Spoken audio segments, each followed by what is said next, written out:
Nini mung bay siya panmano kay tol Soy tan nila mao ke betong pano Nini mung bay khak sa mano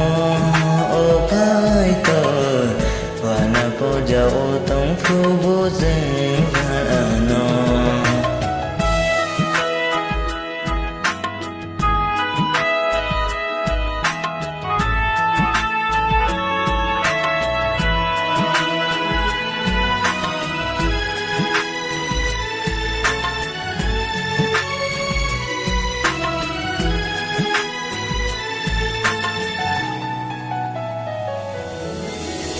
Kristo holong krak sakao ang lebe saza Sing san nobar kotor paibo khiklay manggila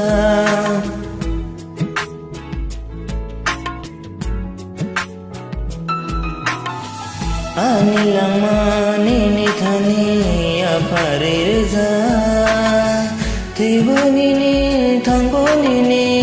negosija Nini mung bay siya panmano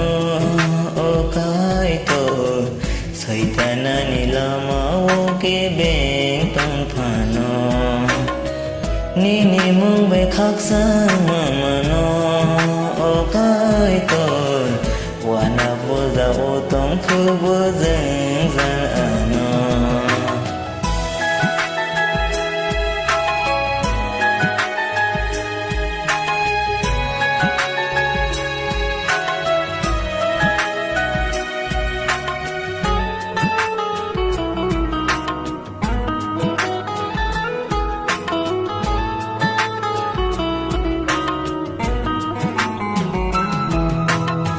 Lama koroi angkas leoi thang na krilia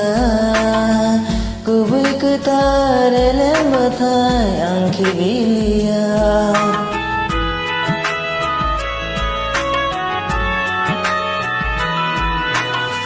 Kubu nisai teibu kubu kai turni kok thai